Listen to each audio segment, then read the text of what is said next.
खराब हैं, हमारे जीवन के लिए बाधा का काम कर रहे हैं, उनसे दूरी बना के रखो, ये भी सत्संग है। तो कैसी भी स्थिति में सत्संग करना चाहिए।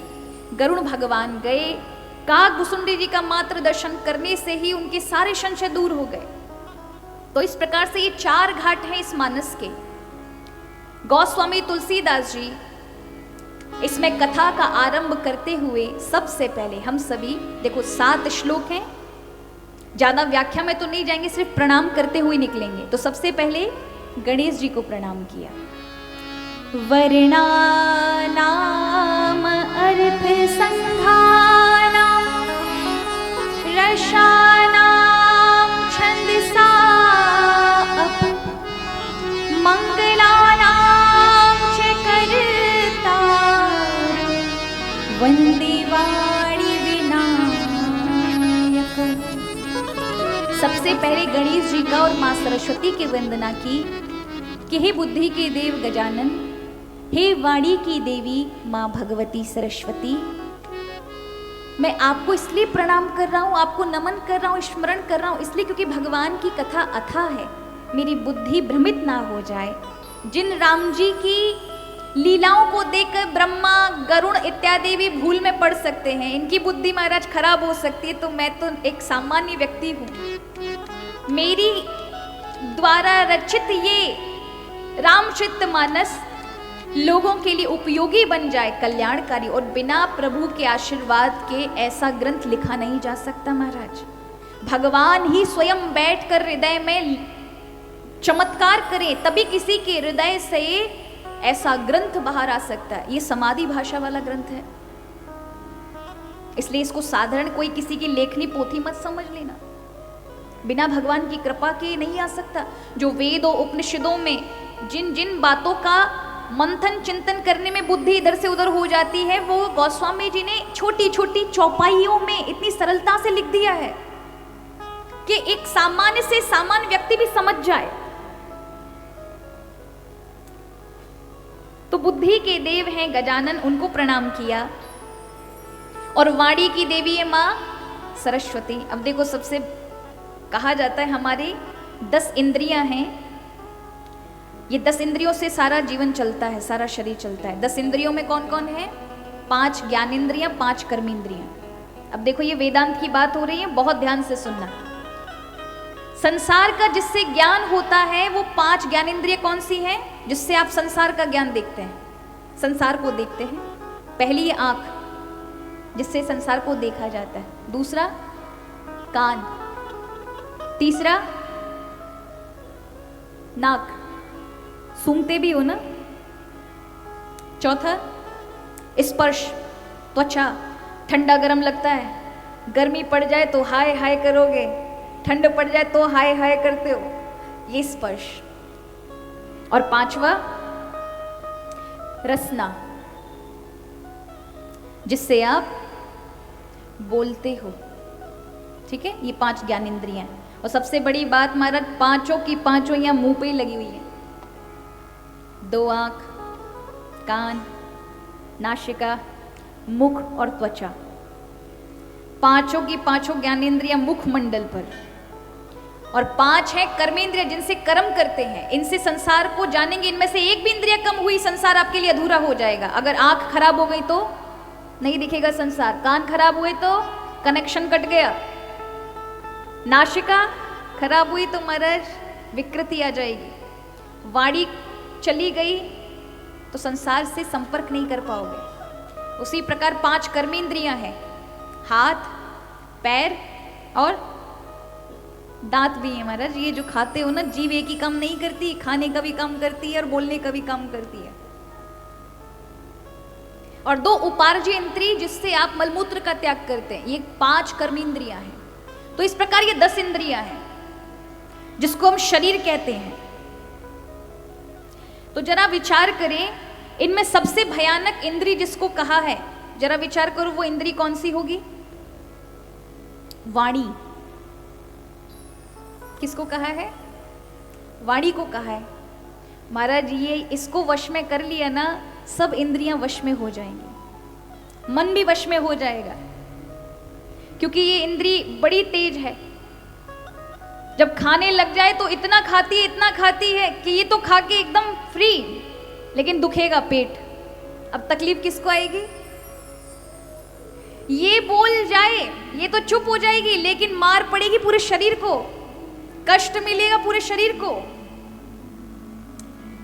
ये कुछ बोल जाए तो लड़ाइयां झगड़े हो जाते हैं। तो महाराज इसको क्या बताया है? ये बड़ी भयानक है।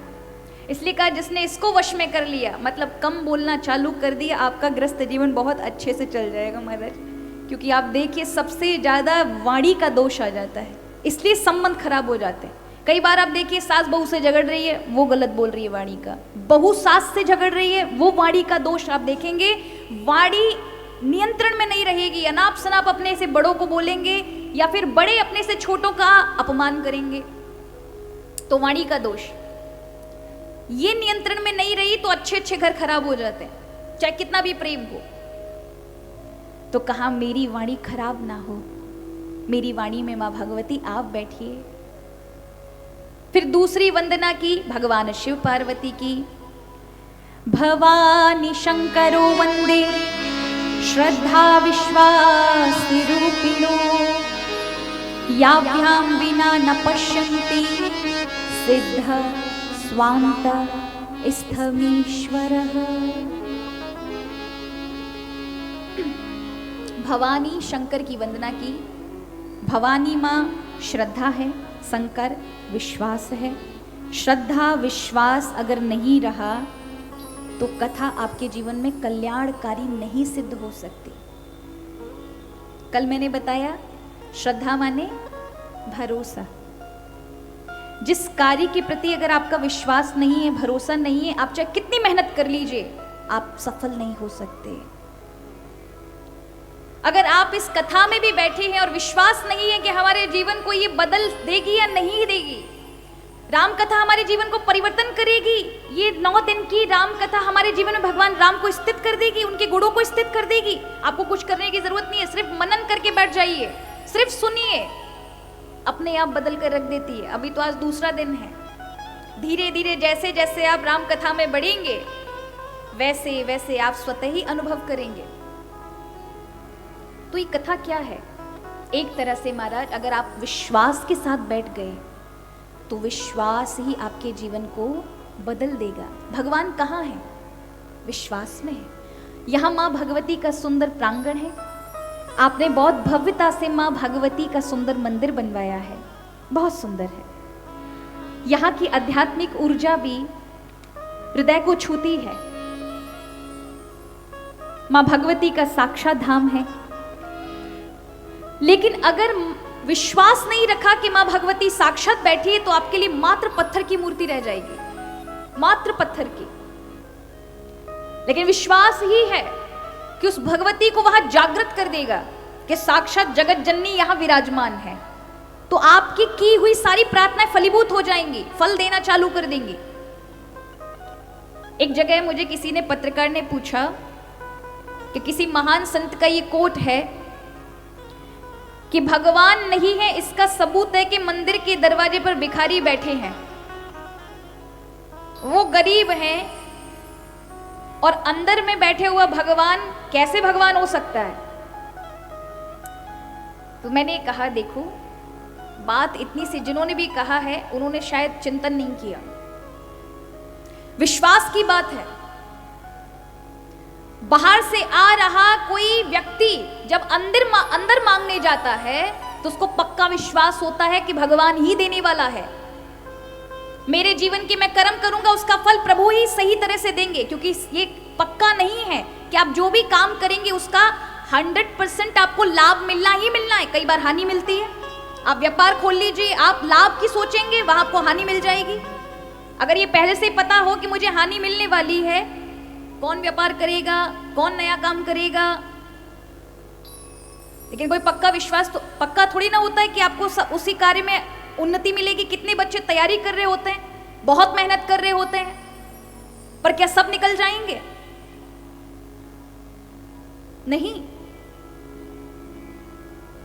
हम चाहते लाभ हैं, लेकिन लाभ हमें मिलेगा ये मेहनत तो आवश्यक है, किंतु भगवान की कृपा भी वहां आवश्यक है। ये जो बाहर बैठे हुए लोग हैं जो मांगने का कार्य करते हैं, उनको अभी ऊपर वाले वहां उस वाले पे विश्वास नहीं है, इसलिए ना तो कर्म पे ज्यादा ध्यान देते हैं, ना उस भगवान की कृपा पे ध्यान है, इसलिए वो हमेशा गरीब ही रहेंगे, मांगते ही रहेंगे। लेकिन जो बाहर से आएगा ना, उसको विश्वास है साक्षात भगवान बैठा है जो मेरे कार्य बनाएगा, उसका विश्वास उसको फल देना चालू कर देता है। ऐसे देखा जाए तो एक चोर भी मंदिर जाएगा तो मंदिर में उसे भाव नहीं है, क्योंकि उसके लिए वो पत्थर की मूर्ति, उसको विश्वास नहीं है, तो जीवन भर चोरी करेगा, दंड पाएगा, चोरी करेगा, दंड पाएगा। लेकिन वही एक भक्त जाएगा तो विश्वास है साक्षात भगवान, उसका जीवन उन्नति को प्राप्त हो जाएगा, बदल जाएगा। तो विश्वास का नाम भगवान है। कथा में भी आप विश्वास के साथ बैठे तो ये कथा आपके जीवन के लिए उपयोगी हो जाएगी। इसलिए कहा, जो श्रद्धा संबल रहित नहीं संतन कर साथ, तिनकर मानस अगम अति, जिन्हि न प्रिय रघुनाथ। बिन विश्वास भक्ति नहीं, तहि बिन द्रवहि न राम। बिना विश्वास के भगवान की भक्ति करोगे कि चलो देख ले कुछ बनेगा तो कर लेते हैं भक्ति, वो भक्ति लगेगी नहीं। इसलिए विश्वास का होना परम आवश्यक है। जब विश्वास बन जाता है तो फिर हजार दुनिया आपके विपरीत खड़े हो, लोग दुनिया खड़ी आपके विपरीत खड़ी हो, आपके लिए हानि पहुंचाने के लिए खड़ी हो, आपको दुखी करने के लिए खड़ी हो, लेकिन आपका बाल बाका नहीं कर सकता। क्यों? आपको विश्वास होना चाहिए भगवान पर। तो किसी की हिम्मत नहीं है महाराज कि आप पे हाथ भी रख दे या आप पे उंगली भी रख दे। ये विश्वास। प्रहलाद का अगर जीवन देखे तो क्या है उनके पास? विश्वास है। उनके पिता इतना कहते हैं, मारते हैं, लेकिन हर बार उनके प्राणों की रक्षा भगवान करते हैं, और अंत में अपने भक्त की बात को सिद्ध करने के लिए जड़ में से, खंबे में से भगवान प्रकट हो गए। तो यहां श्रद्धा विश्वास को प्रणाम किया, गुरु रूप में भगवान शंकर को प्रणाम किया। यमाश्रितो वक्रोऽपि चंद्र सर्वत्र वंद्यते, कि जिस चंद्रमा को राहु भोजन बनाने के लिए जा रहा था, चंद्रमा को ग्रसने जा रहा था, डरता हुआ चंद्रमा महादेव की शरण में पहुंचा, महादेव महादेव मुझे बचाइए। तो गुरु किस तरह से रक्षा करता है यहां इस श्लोक में बताया है।